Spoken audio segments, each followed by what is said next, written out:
रूपांतरण fellowship Vasco Goa की ओर से यीशु मसीह के सुंदर नाम में मैं आप सभी का अभिवादन करती हूँ। यह संदेश पास्टर सुनील फ्रांसिस के संदेश का हिंदी अनुवाद है। आज के संदेश का शीर्षक है परमेश्वर के लिए जुनूनी। हर एक महान कला, महान नाट्य, महान संगीत, महान शिल्प, महान लेखन के पीछे जो सृजनात्मक शक्ति काम करती है वो जुनून है। बिना जुनून के जीवन में कुछ भी महान प्राप्त नहीं किया जा सकता। कुछ भी महान जीवन में हासिल नहीं किया जा सकता बिना जुनून के। जोश और जुनून जीवन को ऊर्जा से भर देते हैं। जुनून असंभव को भी संभव कर सकता है। बिना जुनून के जीवन नीरस और उबाऊ बन जाता है। परमेश्वर ने आपको भावनाओं के साथ इसीलिए बनाया है क्योंकि वो चाहता है कि आप जुनून के साथ जिएं।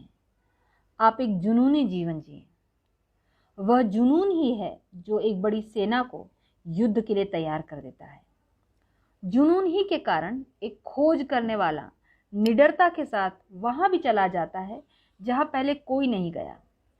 जुनून के कारण वैज्ञानिक कई रातें गुजार देते हैं खतरनाक बीमारियों का इलाज ढूंढने की कोशिश करते हुए। जुनून एक अच्छे खिलाड़ी को महान खिलाड़ी में बदल देता है। एक ऐसा महान खिलाड़ी जो कीर्तिमान स्थापित करता है और पूर्व कीर्तिमानों को तोड़ता है। अपने जीवन में जुनून रखना आपके लिए जरूरी है। एक दिन यीशु के पास एक आदमी आया और उनसे कहने लगा, हे गुरु, व्यवस्था में कौन सी आज्ञा बड़ी है? उसने उससे कहा, तू प्रभु अपने परमेश्वर से अपने सारे मन और अपने सारे प्राण और अपनी सारी बुद्धि के साथ प्रेम रख। बड़ी और मुख्य आज्ञा तो यही है। इससे बढ़कर कुछ नहीं कि आप परमेश्वर से जुनून के साथ अपनी पूरी भावनाओं के साथ प्रेम करें। आपके जीवन में कोई भी दूसरी चीज मायने नहीं रखती यदि आप जुनून के साथ परमेश्वर से प्रेम नहीं करते। परमेश्वर नहीं चाहता कि आप अधूरे मन से उससे प्रेम करें। वह आपके संपूर्ण प्रेम को चाहता है। वो चाहता है कि आप अपने सारे मन, अपने सारे प्राण और अपनी सारी बुद्धि के साथ उससे प्रेम रखें। यह सत्य पूरी बाइबल में है। बाइबल कहती है कि हमें परमेश्वर को पूरे मन के साथ खोजना है, यानी उसकी खोज का जुनून हम में होना चाहिए। हमें जुनून से भरकर परमेश्वर से प्रेम करना है। बाइबल कहती है कि हमें परमेश्वर की सेवा और परमेश्वर का आज्ञा पालन जुनून के साथ करना है। यदि अब भी आप इस बात को नहीं समझे तो कुलूसियों 3 अध्याय पद 23 में परमेश्वर का वचन कहता है, और जो कुछ तुम करते हो तन मन से करो, यह समझकर कि मनुष्यों के लिए नहीं परंतु प्रभु के लिए करते हो। परमेश्वर कहता है, मैं चाहता हूं तुम सब कुछ पूरे जोश के साथ, पूरे जुनून के साथ करो। जब बात मुझसे प्रेम करने की, मेरी सेवा करने की और मेरे लिए जीने की हो। परमेश्वर के लिए जुनून से भरने का आपकी उम्र और आपके व्यक्तित्व से कोई संबंध नहीं है। हमारी कलीसिया में ऐसे हजारों नहीं तो कई 100 वरिष्ठ विश्वासी होंगे जिन्होंने अपने जीवन का लंबा समय परमेश्वर के साथ चलते हुए बिता दिया है और वे अब भी परमेश्वर के प्रति जुनून से भरे हुए हैं। जब आप पहले पहल विश्वास में आते हैं और आप ये समझते हैं कि कितना कुछ है आपके पास रोमांचित होने के लिए, मेरे सारे पाप क्षमा हो गए हैं, मेरे पास अब जीने का उद्देश्य है, मेरे पास भविष्य में स्वर्ग में एक घर है, कितना कुछ है। जब आप परमेश्वर को अपना जीवन देते हैं तो आप रोमांचित हो जाते हैं इन सब बातों के लिए और आप जुनून से भर उठते हैं। पर जैसे जैसे समय बीतता जाता है आपका जुनून भाप बनकर हवा हो जाता है। आपकी शक्ति, उत्साह, जुनून सब ठंडे पड़ने लगते हैं। क्या हो जाता है? क्यों ऐसा हो जाता है? आज हम इसी बात को देखेंगे। जैसे जैसे हम परमेश्वर के वचन में आगे चलेंगे हम 7 ऐसी बातों को देखेंगे जो जुनून को खत्म कर देती हैं। चीजें जो आपके जीवन से आनंद को चुरा लेती हैं। मुझे लगा कि इस पेंडेमिक के बीच जब कोई भी किसी भी चीज के लिए जुनून या उत्साह को महसूस नहीं करता, यह संदेश बिल्कुल उपयुक्त होगा। आप निरुत्साह से बस पड़े रहना चाहते हैं, तो इसीलिए आज हम इस जुनून को खत्म करने वाली चीजों को देखेंगे। मैं चाहता हूं कि आप इनको एक चेकलिस्ट, एक जांच सूची की तरह इस्तेमाल करें, क्योंकि परमेश्वर कहता है कि मैं चाहता हूं कि तुम मुझसे अपने पूरे हृदय से प्रेम करो। यह 7 जुनून को खत्म करने वाली बातें जो आपके परमेश्वर के प्रति उत्साह में रुकावट बनती हैं, वे इस प्रकार हैं। सबसे पहली बाधा है एक असंतुलित कार्य योजना। इसका अर्थ है आप या तो बहुत अधिक परिश्रम करते हैं या आप कम परिश्रम करते हैं, जिसके चलते आप परमेश्वर के प्रति अपने जुनून को खो देते हैं। बाइबल कहती है कि जीवन में हर बात का, हर काम का एक समय है और जीवन का अपना एक लय है। आपको जीवन में दोनों चीज़ों की आवश्यकता है, लेने की यानी इनपुट की भी और देने की यानी आउटपुट की भी, काम की भी और आराम की भी। दोनों में से किसी की भी अधिकता या कमी आपके जुनून के खत्म होने का कारण बन सकती है। आप में से कुछ की समस्या यह है कि आप हमेशा देते हैं, आप हमेशा ही मदद करते हैं, आप ही हमेशा दूसरों के साथ बांटते हैं, आप हमेशा सेवा करते हैं, आप हमेशा काम करते हैं, आप हमेशा उदार रहते हैं और आप कभी भी शक्ति बटोरने के लिए, रिचार्ज होने के लिए नहीं रुकते। यदि आप रिचार्ज होने के लिए नहीं रुकते तो यह आपकी सेवकाई का असंतुलित पहलू है और अंततः आप सहानुभूति दिखा दिखा कर थक जाएंगे। सहानुभूति दिखा दिखा कर थक जाने का क्या अर्थ है? आप परवाह करना बंद कर देते हैं, आप परमेश्वर की परवाह करना बंद कर देते हैं, आप लोगों की परवाह करना बंद कर देते हैं। क्यों? क्योंकि आप बहुत अधिक काम करने के कारण थक चुके हैं। जब आप बस दूसरों की परवाह करते चले जाते हैं तो अंततः आप सहानुभूति दिखा दिखा कर थक जाएंगे। आप में से यहाँ कुछ अन्य लोग ठीक इसके विपरीत हैं। आप हमेशा लेते हैं पर आप कभी देते नहीं। आप बाइबल अध्ययन में जाते हैं, आप रेडियो पर बाइबल के शिक्षकों को सुनते हैं, आप टेप सुनते हैं, आप सेमिनारों में जाते हैं, आप क्रिश्चियन म्यूजिक कॉन्सर्ट में जाते हैं, आप वर्कशॉप्स में जाते हैं, आप हर समय चर्च आते हैं, आप हमेशा सीखते रहते हैं, हमेशा लेते रहते हैं, हमेशा अपना इनपुट बढ़ाते रहते हैं, परंतु आप कुछ भी दूसरों को दे नहीं रहे हैं। आपके पास कोई सेवकाई नहीं है, आपके पास कोई मिशन, कोई उद्देश्य नहीं है। आप वास्तव में किसी की कोई मदद नहीं कर रहे हैं, बस आप ले रहे हैं। आप बस खाना खा खा कर मोटे हो रहे हैं और बहुत ही जल्दी नीचे गिर जाने वाले हैं। आप हर समय बस ले रहे हैं और दे कुछ नहीं रहे हैं। मैं नहीं जानता इन दोनों में से आपकी समस्या क्या है। या तो आप बहुत ज़्यादा दे रहे हैं, आपका आउटपुट ज़्यादा है, पर आप उतना ले नहीं रहे हैं, आपका इनपुट इतना नहीं है। या आप बहुत ज़्यादा इनपुट ले रहे हैं पर आपका आउटपुट काफ़ी नहीं है। यह आपको निर्धारित करना है। मुझे निश्चय है कि परमेश्वर आपकी मदद कर सकता है।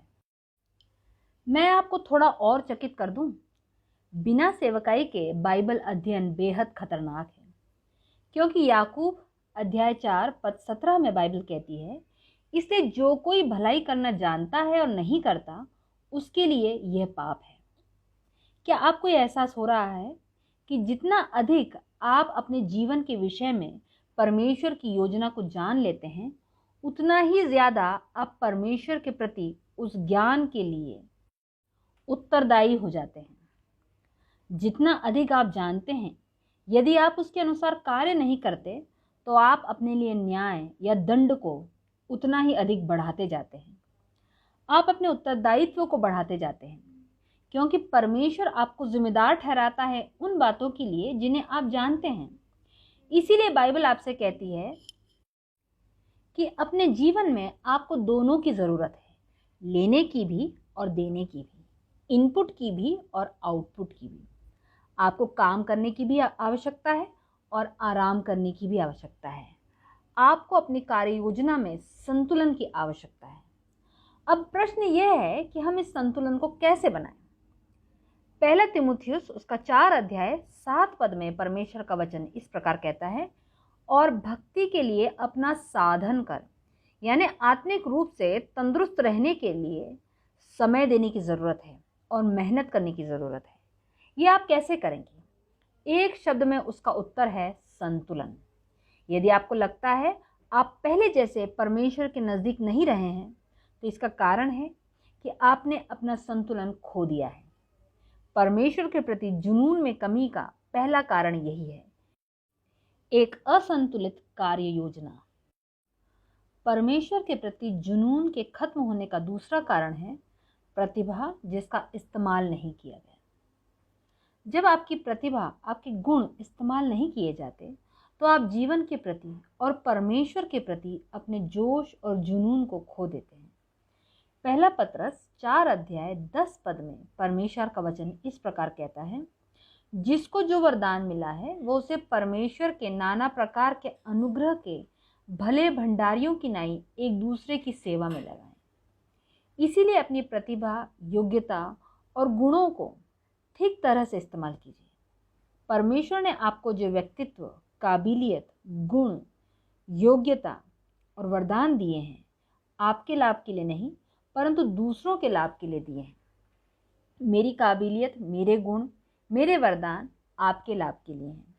आपके वरदान मेरे लाभ के लिए हैं। आपको आपकी प्रतिभा, आपके गुणों, आपके वरदानों का इस्तेमाल दूसरे लोगों की सेवा के लिए करना है। परमेश्वर ने आपको इस दुनिया में एक विशेष कार्य के लिए भेजा है। वो चाहता है कि आप इस दुनिया में अपना योगदान दें।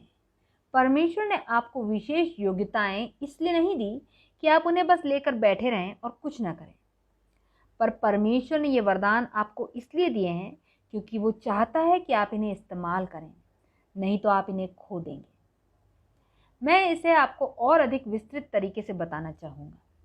यदि आप ऐसे काम में फंस जाएं जिसमें आपके गुण, आपकी योग्यताएं, आपकी प्रतिभा की कोई आवश्यकता ही न हो, तो यकीनन कुछ समय बाद न केवल आप उस काम के प्रति बल्कि अपने जीवन के प्रति भी अपने उत्साह और अपने जुनून को खो देंगे। यह आपको तोड़ कर रख देगा और परमेश्वर इससे दुखी होगा, क्योंकि परमेश्वर ने आपको ये वरदान, ये प्रतिभा, ये गुण देकर ये नहीं कहा कि इन्हें इस्तेमाल मत करना या केवल इसे थोड़ा सा पैसा बना लेना। कुछ चीज़ें हैं जो पैसे से भी ज़्यादा अहमियत रखती हैं, और वो ये है कि परमेश्वर ने जो आपको दिया है उसका इस्तेमाल करना। परमेश्वर आपसे कहता है, तुम क्या सोचते हो, मैंने तुम्हें ये टैलेंट, ये प्रतिभा आखिर क्यों दी है? देखिए, सच्चाई ये है कि आप कभी भी ऐसा जॉब, ऐसा काम नहीं ढूंढ पाएंगे जिसमें आपकी प्रतिभा का 100% इस्तेमाल हो सके। आप ऐसा जॉब कभी नहीं पाएंगे जिसमें आपको 100% संतुष्टि मिल सके। क्यों? क्योंकि परमेश्वर का उद्देश्य यह कभी नहीं था कि आप 100% संतुष्टि अपना काम करके पालें। आपका जीवन, आपकी जॉब, आपके काम से बढ़कर है। परमेश्वर चाहता है आप मिनिस्ट्री करें, उसकी सेवा करें। इसीलिए आपको कलीसिया में सेवा देना है, ताकि वे गुण, वो प्रतिभा, वो वरदान जो आपके कार्यस्थल में इस्तेमाल नहीं आते, उनका उपयोग आप कलीसिया में करें। क्योंकि इस संसार का कोई भी कार्य ऐसा नहीं है जो उन सारे वरदानों का इस्तेमाल कर सके जो परमेश्वर ने आपको दिए हैं। तो इसीलिए आपको काम की तो आवश्यकता है, पर आपको सेवकाई की भी आवश्यकता है। सेवकाई जो उन वरदानों को प्रकट करे जो आप में है। अपने जीवन में जुनून के खोने का तीसरा कारण है वह पाप जिसे अंगीकार नहीं किया गया। यह एक बहुत बड़ा कारण है।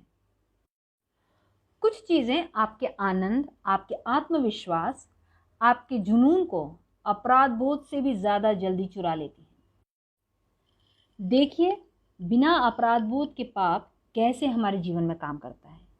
जब हमारे जीवन में कोई ऐसा पाप रहता है तो हम पूरे समय उसके विषय में ऐसा नहीं सोचते, मेरे जीवन में पाप है, मैं एक दोषी व्यक्ति हूँ। नहीं, पर हम उसे जानबूझकर तर्क संगत बनाते हैं, सही ठहराते हैं। जानबूझकर हम सोचते हैं ये ठीक है, सब ऐसा ही करते हैं, ये कोई बड़ी बात नहीं है। पर अवचेतन अवस्था में हम उसके विषय में चिंतित रहते हैं। जब कभी दूसरी बातों से हमारा दिमाग हटता है तो ये बात फिर हमारे दिमाग को घेर लेती है। आपके अवचेतन में जब मैं इस विषय में बात कर रहा हूँ, वो बात आना शुरू हो गई है। हम मनुष्यों के विषय में यह सत्य है, हम एक ही समय में जुनून से भरे हुए और साथ ही साथ दोषी भी महसूस नहीं कर सकते। आप दोषी महसूस करते हुए जुनून से नहीं भरे रह सकते, क्योंकि अपराध बोध, दोषी महसूस करना ही आपके जुनून को खत्म कर देता है। भजन संहिता 38 अध्याय 4 और 6 पद इस प्रकार से कहता है, क्योंकि मेरे अधर्म के कामों में मेरा सिर डूब गया और वे भारी बोझ की नाई मेरे सहने से बाहर हो गए हैं। मैं बहुत दुखी हूँ और झुक गया हूँ। दिन भर मैं शोक का पहरावा पहने हुए चलता फिरता हूँ। आप में से कुछ लोग इस समय ऐसी परिस्थिति में हैं जहां आपको लगता है कि आपके व्यक्तिगत जीवन की व्यवस्था पूरी तरह से चरमरा गई है। सच्चाई यह है कि आपके जीवन का आनंद खत्म हो गया है और आप कोशिश कर रहे हैं अपने जीवन के उत्साह और जोश और जुनून को जिंदा रखने की, पर अपराध बोध आपके जीवन की व्यवस्था को बार बार नष्ट कर देता है। तो अब आपको क्या करना है? यह हमारा सौभाग्य है, यह समस्या बड़ी जल्दी सुलझाई जा सकती है। अभी हाल आप इसके लिए कुछ कर सकते हैं, क्योंकि यीशु पहले ही आपकी दोष, आपके अपराध बोध के लिए जो कुछ किया जाना था वो कर चुका है। इसीलिए वो इस धरती पर आया था। पहला यूहन्ना 1 अध्याय 9 पद में परमेश्वर का वचन कहता है, यदि हम अपने पापों को मान लें तो वो हमारे पापों को क्षमा करने और हमें सब अधर्म से शुद्ध करने में विश्वास योग्य और धर्मी है। ये उसकी प्रतिज्ञा है। मान लेने का अर्थ है परमेश्वर के साथ सहमत होना। आपको सिर्फ कहना है, परमेश्वर मैं आपसे सहमत हूँ, जो मैंने किया वो गलत था, ये पाप है, और मैं जैसा आप चाहते हैं वैसा जीवन जीने की शुरुआत करना चाहता हूँ। क्या आप मुझे इस अपराध बोध से मुक्त करेंगे? मैं आपको प्रोत्साहित करना चाहता हूँ, आप अभी ऐसा कीजिए, इंतज़ार मत कीजिए। कई बार हमारे अपराध बोध को हम कई दिनों, हफ्तों, महीनों तक ढोते रहते हैं। आपको अपने अपराध बोध को 1 घंटे के लिए भी उठाने की आवश्यकता नहीं है। जिस घड़ी आप अपराध बोध महसूस करते हैं वह एक चेतावनी है कि इसके विषय में कुछ करो, इसे उठाए मत फिरो। तो इस समय जो आपके मन में है, आपके दिल में है, उसे परमेश्वर के सामने ले आइए और कहिए, प्रभु मैं इसे मान लेता हूँ, मुझे इस अपराध बोध से मुक्त कर दीजिए, मुझे क्षमा करने के लिए धन्यवाद, मेरे जीवन में जोश और जुनून लौटा दीजिए। आपके जीवन में से जुनून के खत्म होने का चौथा कारण है एक अनसुलझा विवाद। विवाद, लड़ाई झगड़े, ये आपके जुनून को खत्म कर देते हैं। क्या आपके साथ ऐसा होता है कि आपका दिन जब शुरू होता है तब आपको लगता है आज का दिन बड़ा ही अच्छा बीतेगा। आप तैयार होकर बस घर के बाहर पैर रखने पर ही होते हैं कि आपका झगड़ा आपके पति या आपकी पत्नी से हो जाता है। झगड़ा होता है तो ऐसा लगता है मानो टायर से सारी हवा निकल गई हो। झगड़ा या विवाद हमारे जीवन में यही करते हैं, हमारे जीवन में से जुनून को पूरी तरह खत्म कर देते हैं। हमारे मनोभाव यकायक बदल जाते हैं, सब कुछ बेमानी सा लगने लगता है। आप में से कुछ अपने घर या अपने कार्यस्थल पर ऐसी ही परिस्थितियों को झेल रहे हैं। वहां निरंतर विवाद या झगड़े की स्थिति बनी रहती है। हो सकता है आप अपनी ओर से पूरा प्रयास करते हैं कि विवाद की स्थिति टल जाए, पर समस्या दूसरे व्यक्ति की ओर से है। तो ऐसी परिस्थिति में आप कैसे अपने जुनून को, अपने जोश को कायम रख सकते हैं? आप दूसरे व्यक्ति को नियंत्रित नहीं कर सकते, पर आप अपनी भावनाओं को नियंत्रित कर सकते हैं। विवाद की स्थिति में 3 भावनाएं हैं जो आपके जुनून को खत्म कर देती हैं: खेद, ईर्ष्या और क्रोध। अय्यूब 5 अध्याय 2 पद और अय्यूब 18 अध्याय 4 पद में इसी बारे में कहा गया है।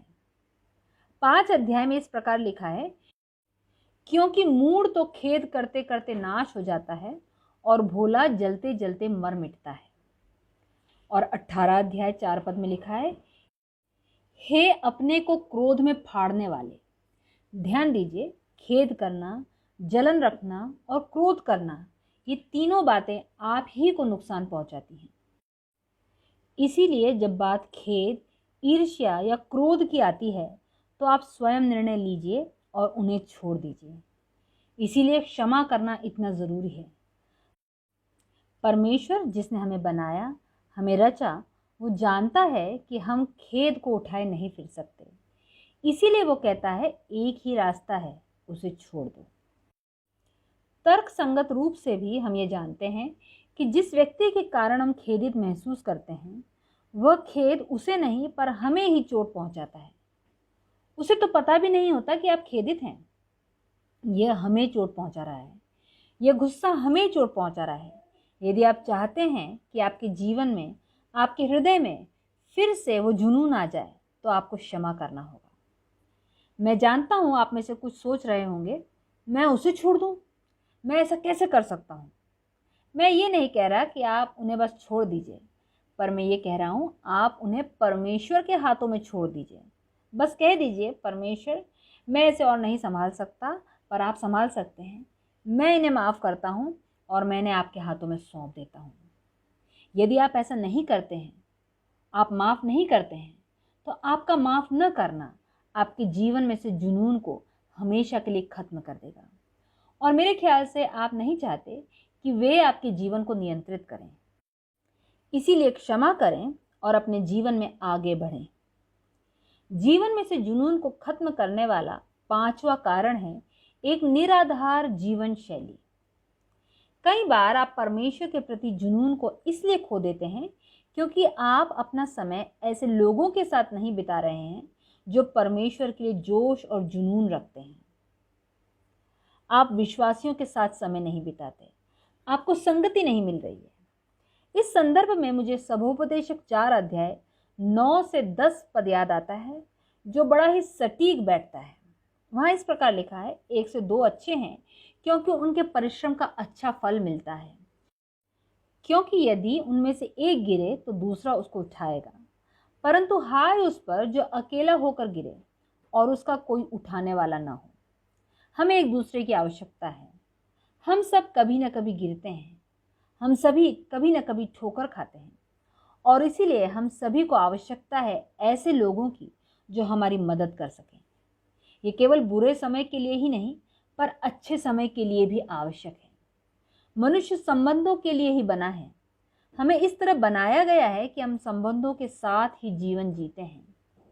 एक जेल में जब वे किसी कैदी को सबसे कड़ा दंड देना चाहते हैं तो वो क्या करते हैं? वे उसे काल कोठरी में डाल देते हैं। काल कोठरी यानी सबसे अलग थलग, अकेले। आप विवाहित हो या अविवाहित, आप दूसरे व्यक्ति के साथ संबंध को चाहते हैं। यदि आप अपने जीवन में परमेश्वर के प्रति जुनून को कायम रखना चाहते हैं, तो जरूरी है कि आप ऐसे लोगों के साथ रहें जो आपके जीवन में परमेश्वर के प्रति आपके प्रेम को हवा देते रहें, उसे उकसाते रहें। यदि आपका संबंध विश्वासियों के साथ नहीं है, तो आपका हृदय कुछ समय बाद ठंडा पड़ जाएगा।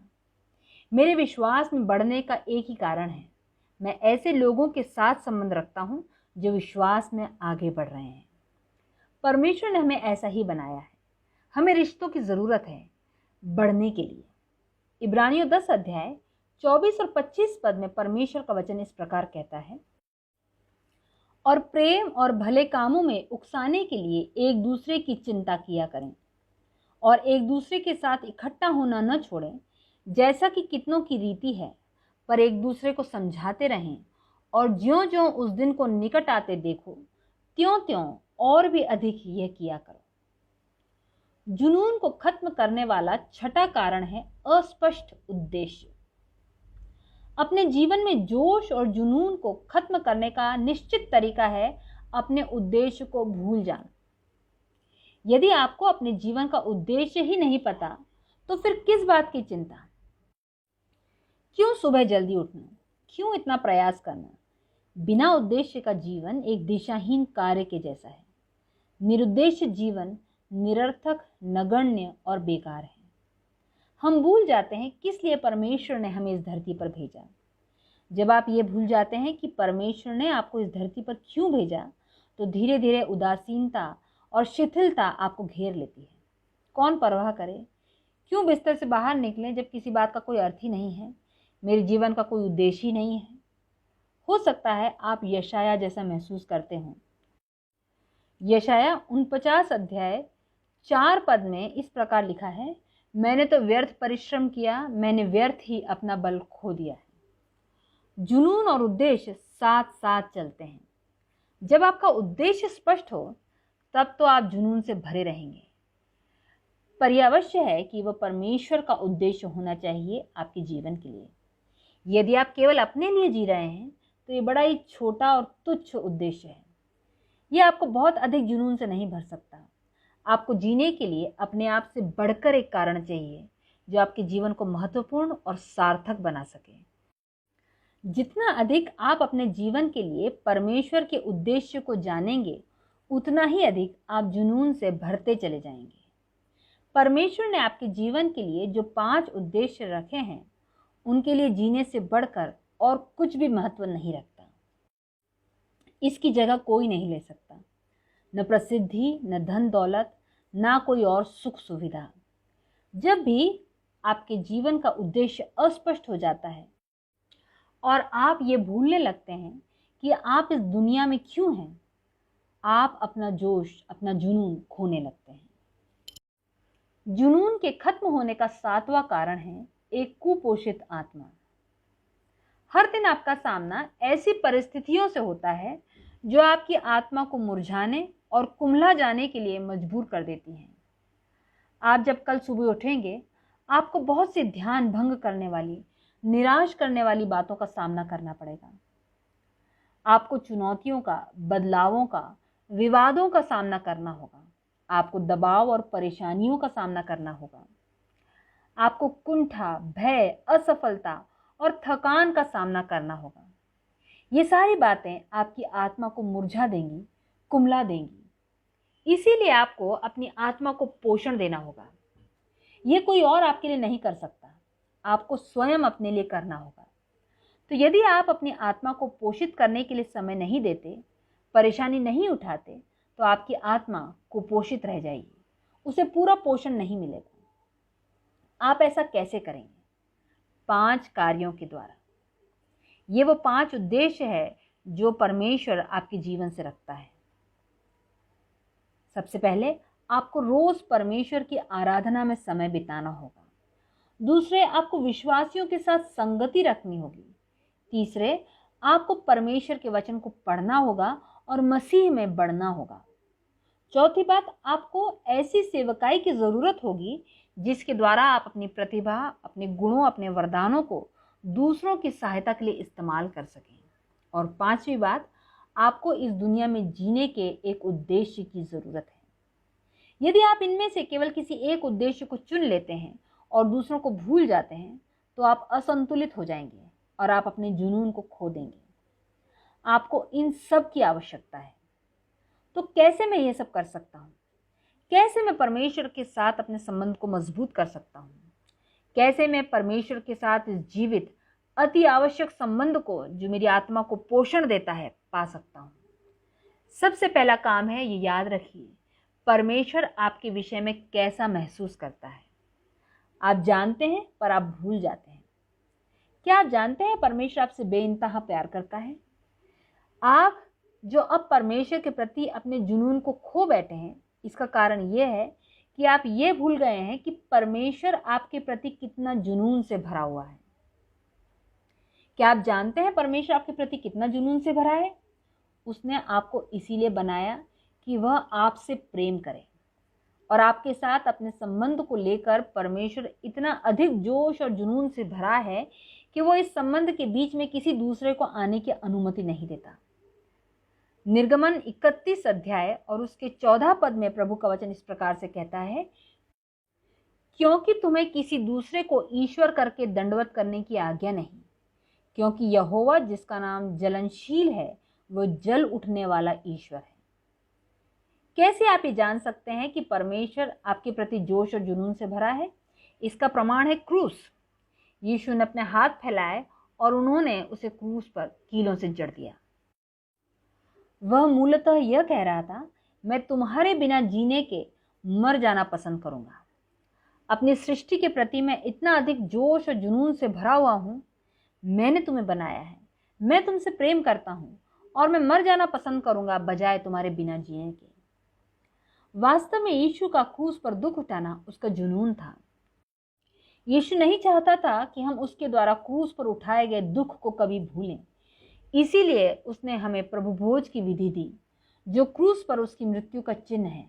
उसने कहा, जब तुम प्रभु भोज लो, मैं चाहता हूं तुम मेरे जुनून को स्मरण करो। मैं चाहता हूं कि तुम अपने प्रति मेरे जुनून को हमेशा याद रखो।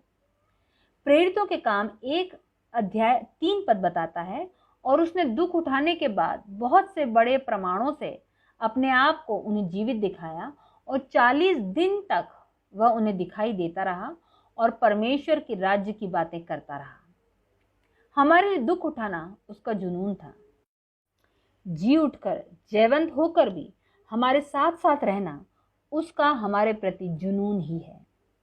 तो इस प्रकार आज हमने 7 ऐसी बातों को देखा जो परमेश्वर के प्रति हमारे जोश और जुनून को खत्म कर देती हैं।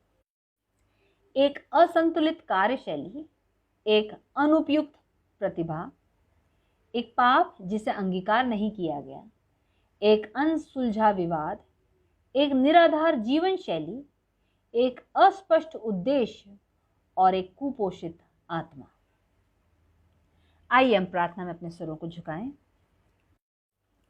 प्रेमी परमेश्वर पिता, हम आपके बेटे यीशु मसीह के नाम में आपके चरणों में आते हैं और प्रभु आपसे प्रार्थना करते हैं खुदावंद कि हमारे जीवन में पिता परमेश्वर इन 7 बातों में से कोई भी बात यदि है पिता, तो खुदावंद आप अपने सामर्थी नाम के निमित्त यीशु उन्हें हमारे जीवन से दूर करिए। और पिता अपने प्रति, अपनी सेवा के प्रति उस जुनून को, उस जोश को, उस उत्साह को एक बार फिर हमारे जीवन में, हमारे हृदय में पिता एक नए सिरे से विकसित कर दीजिए। प्रार्थना सुनने के लिए धन्यवाद, यीशु के नाम में, आमीन। परमेश्वर इस वचन के सभी सुनने वालों को बहुतायत से आशीष दे। Praise the Lord.